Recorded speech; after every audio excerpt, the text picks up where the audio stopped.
Welcome. SLST যে interview হতে চলেছে অর্থাৎ পার্সোনালিটি টেস্ট, সেখানে আগেও বলা হয়েছে যে সরকারি বিভিন্ন প্রকল্প থেকে কিন্তু কিছু প্রশ্ন আমাদেরকে করবেই। এখন কাকে কোন প্রশ্ন করবে, কার ভাগ্যে কোনটা আমাদের পড়বে, সেটা তো আমরা আগের থেকে বলতে পারি না। এই সরকারি প্রকল্পগুলোর মধ্যে আমরা জানি বর্তমান সময়ে একটি অন্যতম প্রকল্প যেটা প্রচলিত সেটা হচ্ছে কন্যাশ্রী। নারীদের শিক্ষার বা আমাদের যে কন্যারত্ন, কন্যা যারা আছে তাদের শিক্ষা এবং সামাজিক নিরাপত্তা এবং তাদের সামগ্রিক জীবনযাপনের মান উন্নয়নের জন্য একটি যুগান্তকারী যে পদক্ষেপ সেটা হচ্ছে কন্যাশ্রী।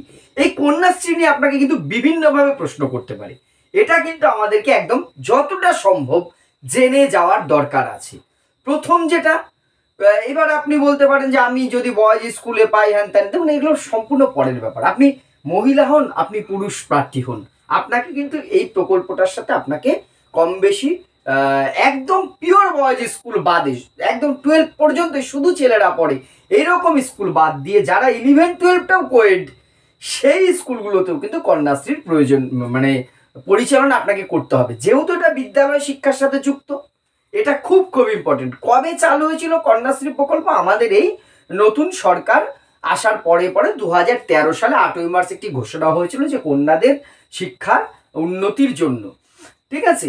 এবং কবে কন্যাশ্রী দিবস পালিত হয় এইটাও কিন্তু খুব ইম্পর্টেন্ট। আপনারা জানেন যে এটা বিভিন্ন কম্পিটিটিভ পরীক্ষায় এসছে। 14ই আগস্ট হচ্ছে কন্যাশ্রী দিবস পালিত হয়, স্বাধীনতা দিবসের আগে বিভিন্ন কম্পিটিটিভ পরীক্ষায় প্রশ্নটা আসে। ফলে এটা কিন্তু খুব ইম্পর্টেন্ট। অন্যান্য দিকগুলো আসছে, আমি কন্যাশ্রী সম্পর্কে বিস্তারিত আমরা জানবো, যেভাবেই আমাদের প্রশ্ন করুক আমরা যাতে উত্তর দিতে পারি। এই স্কিমটা চলে পশ্চিমবঙ্গ সরকারের দ্বারা। পশ্চিমবঙ্গ সরকারের কোন দপ্তর? মহিলা, নারী এবং সমাজ কল্যাণ যে দপ্তর আছে, শিশু ও সমাজ কল্যাণ ও মহিলা, সেই দপ্তর দ্বারা পরিচালিত হয় কন্যাশ্রী। এটা কেন করা হয়েছিল? যে সমস্ত মানে মেয়েরা শিক্ষার থেকে বিভিন্ন কারণে দূরে সরে যাচ্ছিল, বাল্য বিবাহ হচ্ছিল, এই দুটোকে রোধ করে শিক্ষার অভিমুখে নিয়ে আসা এবং বাল্য বিবাহটাকে রোধ করা। কারণ এখানের যে 3টে স্টেপ আছে, প্রথমে 2টো স্টেপ ছিল, পরে আরেকটা স্টেপ মুখ্যমন্ত্রী ঘোষণা করেছেন। 3টে স্টেপ কি কি? K1, K2 আর K3। এই 3টে পর্যায় আছে কন্যাশ্রী প্রকল্পের, K1, K2, K3। K1 এ যেটা রয়েছে সেটা হচ্ছে আমাদের স্কুলের ছেলে মেয়েরা পাবে 8 থেকে 12 পর্যন্ত। K1 এ কারা পাচ্ছে? তাহলে 8 থেকে 12 পর্যন্ত যে সমস্ত শিক্ষার্থীরা পড়ছে, 8 থেকে 12 পর্যন্ত যে সমস্ত শিক্ষার্থীরা পড়ছে, অর্থাৎ যাদের বয়স মোটামুটি 13 থেকে 18-র মধ্যে, তারা পাবে মাসিক বাৎসরিক 1000 টাকা। 500, 750, 1000 মানে বাড়তে বাড়তে 1000 টাকা করে। এটা কিন্তু বাৎসরিক, পার মান্থ নয়। এই টাকাটা তারা কিন্তু পাবে। এটা হচ্ছে K1 এর মধ্যে পড়ছে। এবার K2টা কারা? K2 হচ্ছে 12 অবধি তো এই মান্থলি পেলো, ইয়ারলি পেলো। এইবার স্কুল থেকেই কারোর পড়তে পড়তে, অনেকের মেয়েরই 12-এ পড়তে পড়তে 18 বছর কিন্তু হয়ে যেতে পারে। এই 17 বছর 11 মাস পর্যন্ত এটা পাবে, 18 হওয়ার আগে পর্যন্ত। 18 হলেই সেই স্কুল থাকলে স্কুল থেকে, বা সে কলেজে ভর্তি হওয়ার পরে যদি তার 18 পূর্ণ হয়, সেখানে সেই ফর্ম ফিল আপটা করবে K2। এখানে কিন্তু আর ইয়ারলি বা মান্থলি নয়, একবারে সে এককালীন একটা টাকা পাবে, সেটা হচ্ছে 25,000 টাকা। এই কন্যাশ্রীতে এই 25,000 টাকাটা কি হতে পারে? তাহলে 18 বছর পর্যন্ত। এখানে একটা শর্ত আছে, তাকে পড়াশোনা কন্টিনিউ রাখতে হবে। আর কি বলুন তো, এখানে সে বিয়ে করলে পাবে না, কিন্তু অবিবাহিত হতে হবে। তার কত সুন্দর প্রকল্পটা, এটা আপনাকে না জানেন তাহলে এটা কেন বলছি? প্রথমে বললাম বাল্য বিবাহ রোধে, অর্থাৎ 18 বছর আগে কোনো মেয়ে যদি বিয়ে করে ফেলে, সে কিন্তু আর 25,000 টাকা পাবে না। অনেক ক্ষেত্রে সামান্য দরিদ্র পিছিয়ে পড়া মানুষ, আমরা একদম আগেও একটা প্রত্যন্ত মানে খেটে খাওয়া মানুষের ছেলে মেয়েরাই বেশি আসতো, এমন একটা স্কুলে শিক্ষকতা করেছি, এখনো তেমন আছে। যদিও এখন আমার কোয়েড স্কুল নয়, 11-12 বাদ দিয়ে, আগে কোয়েড স্কুল ছিল, সেখানে দেখেছি এই টাকাটা কিন্তু বহু পরিবারের বহু কাজে লেগেছে। 25,000 টাকাটা পরবর্তীতে রূপশ্রী প্রকল্প আছে, সেটা অন্য একটা ভিডিওতে আমি ক্লাসে বলবো। তাহলে K2 হচ্ছে এককালীন 25,000 টাকা 18 বছর পূরণ হয়ে যাওয়ার পরে। এরপরে K3টা পড়ে, সেটা হচ্ছে উচ্চ শিক্ষার ক্ষেত্রে। উচ্চ শিক্ষার ক্ষেত্রে কেউ যদি K2টা পায় তবেই K3 পাবে। K2 এ 25,000 অব্দি সে আগেই বিয়ে করে ফেলেছে, তাহলে তো সে 25,000 পাবে না, সে কিন্তু তাহলে K3ও পাবে না। K2 পেলে তবেই K3 পাবে। এইখানে হচ্ছে কি, এইটা কিন্তু এবার মান্থলি একদম। আর্টস এবং কমার্স যারা পড়বে উচ্চ শিক্ষায় মানে পোস্ট গ্রাজুয়েট স্তরে ভর্তি হলে, সে রেগুলার কোর্সে হোক অন্য কোনো কোর্সে হোক, 2000 টাকা। সায়েন্সে যদি পড়ে তারা পাবে 2500 টাকা পার মান্থ, অর্থাৎ বছরে 24,000, আর সায়েন্স হলে বছরে 30,000 টাকা। এখানে যেটা কি, তাকে K2 পেতে হবে এবং এখানে মিনিমাম এই স্নাতক স্তরে 45% নম্বর কিন্তু পেতে হবে। এইটা না পেলে কিন্তু সে এই টাকাটা পাবে না। তার এই যে এবার K1 আর K2 এই দুটো হবে অফলাইনে, আপনি স্কুল শিক্ষক হিসেবে আপনাকে কিন্তু এর সাথে জড়িত থাকতে হবে। K3টা অনলাইন হবে। K3টার কথা আমি ভুলে গেলাম। তাহলে K1 K2 এই দুটো কিন্তু আপনাকে স্কুল থেকেই পরিচালিত, এটা সম্পূর্ণ অফলাইন। একটা স্কুল থেকে ফর্ম দেবে, সেই ফর্ম ফিল আপ করতে হবে। ইনকামের একটা ব্যাপার আছে, গার্জিয়ানদের ইনকাম 1,20,000 টাকা বাৎসরিক ইনকামের মধ্যে থাকলে তারা পাবে। তবে কিছু কিছু ক্ষেত্রে ছাড় রয়েছে। আগেই বলেছি, বিয়ে করা মানে কিন্তু আপনার এই টাকাটা স্টপ হয়ে যাবে। তাহলে 18 বছরের আগে যাতে মেয়েদের বিয়ে না হয় সেটাকে আটকানোই ছিল এটার মূল উদ্দেশ্য, আমরা নিশ্চয়ই বুঝতে পেরেছি। তাহলে বিদ্যালয় স্তরে K1 আর K2 কিন্তু রয়েছে। এবারে আপনাকে এই বিষয়টা আমরা একটু জেনে নিলাম। কন্যাশ্রী আপনি সমর্থন করেন বা এই প্রকল্পটা সম্বন্ধে আপনার মতামত কি? আমি কি বলবো, 100% স্যার বা ম্যাডাম, কন্যাশ্রী একটা যুগান্তকারী প্রকল্প।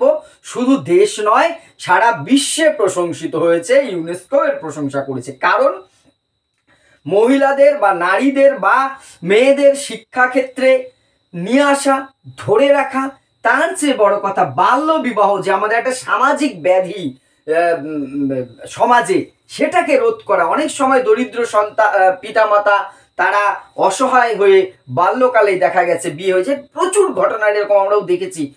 একটি মেয়ে হঠাৎ করে 8 9 পড়তে পড়তে নেই কেন বিয়ে হয়ে গেছে। এবার সেখানে গেলেও অনেক ক্ষেত্রে অনেক সমস্যা হতো। যাই হোক, সেটা কিন্তু অনেকটা রোধ হয়েছে যখন দেখছে যে আমার মেয়েটা অন্তত 18 বছর হলে সে 25,000 টাকা পাবে। সেই জায়গাটা আপনি আপনার মতন গুছিয়ে বলুন। আমি এক কথা বারবার বলছি, রোজই বলছি, বলে যাব, টিউটোরিয়াল উত্তর দেবেন না।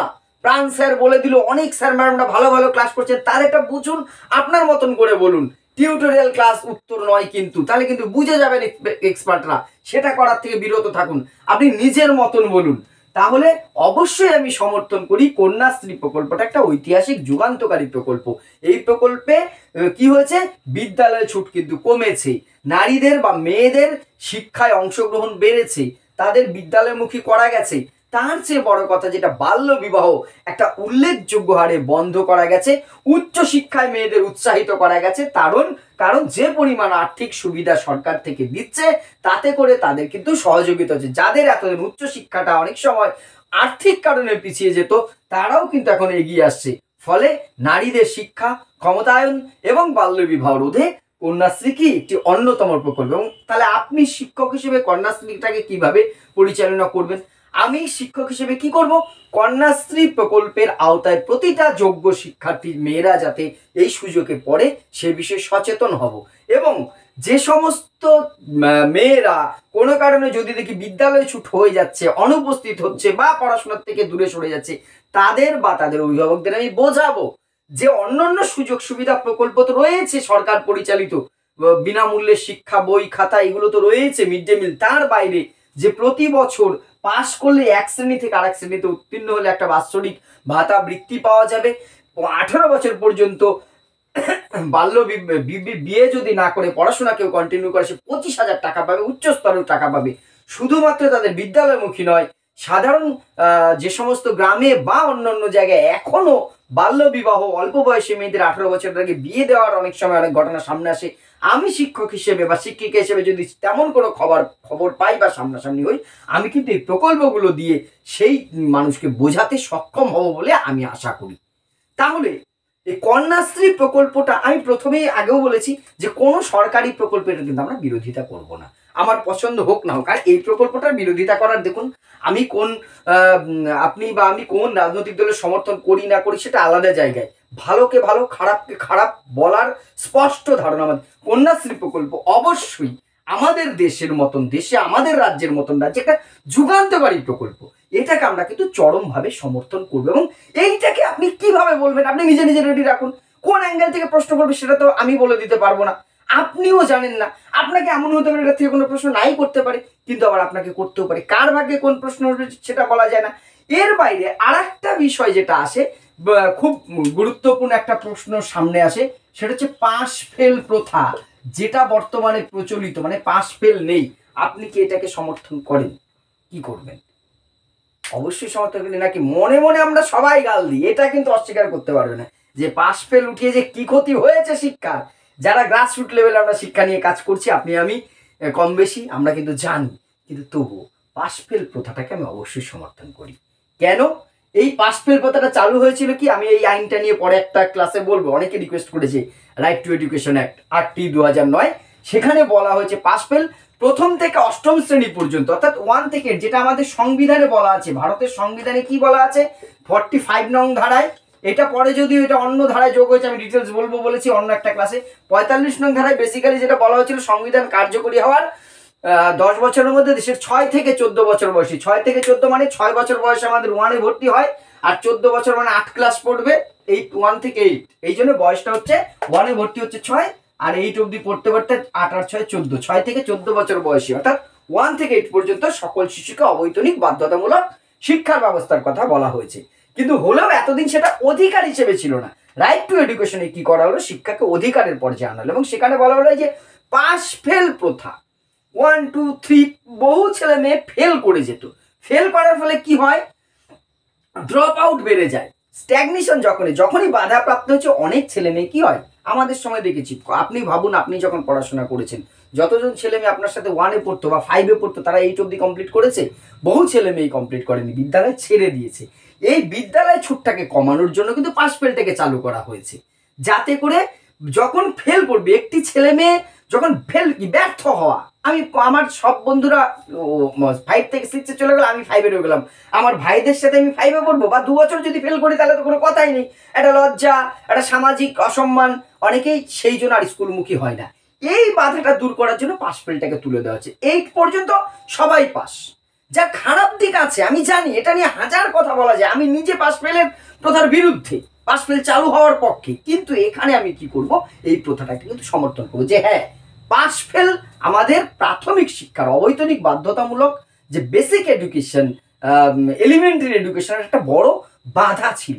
অনেক শিক্ষার্থীরা এর ফলে কি বিদ্যালয় ছেড়ে দিত অনুত্তীর্ণ হলে, ফলে কি হচ্ছিল, বিদ্যালয় ছুট, ড্রপ আউট বাড়ছিল। পাশ ফেল প্রথা তুলে দেওয়ার ফলে আমাদের দেশে বা রাজ্যে কি হয়েছে, বিদ্যালয় ছুটের সংখ্যা কমেছে, প্রাথমিক শিক্ষার বিস্তার হয়েছে, বহু শিক্ষার্থী বিদ্যালয়মুখী হয়েছে, একদম সমাজের নিম্নস্তর পর্যন্ত শিক্ষাকে পৌঁছে দেওয়া গেছে স্বাধীনতার এত বছরে।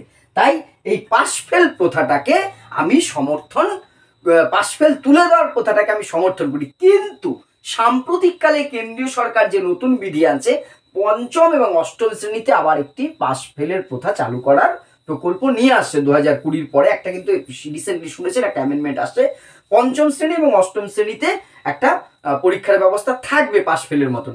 তেমন হলে সেটাকেও আমি সমর্থন করব, তবে ডিটেলসে যদি আপনাকে না যায় আপনি সেদিকে যাবেন না। পাশ ফেল প্রথা কি, যে পাশ ফেল নেই, রাইট টু এডুকেশন অ্যাক্টে যেটা করা হয়েছে, আমি সেটাকে সমর্থন করি। কারণ কেন সমর্থন করেন? কারণ পাশ ফেল প্রথা কি করছিল, বিদ্যালয় ছুটের সংখ্যা বাড়াচ্ছিল।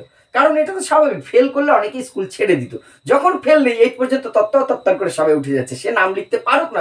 এমন অভিজ্ঞতাও আছে আমাদের, ক্লাস 9-এর রেজিস্ট্রেশন, হাতে কি লিখে নিয়ে এসছে, কি লিখছিস, হাত খুলে দিচ্ছে, নিজের নাম ইংরাজিতে, গল্পের মতন মনে হলে এটা সত্যি, নিজের নাম ইংরাজিতে লিখে নিজে সই করবে ভয়ে, নিজের নাম নকল করে নিয়ে চলে আসে। এই অব্দি সে কোনোদিন ফেল করেনি, কিছু পড়ুক না পড়ুক, 0, 00, 000 যাই পাক, সে পাস।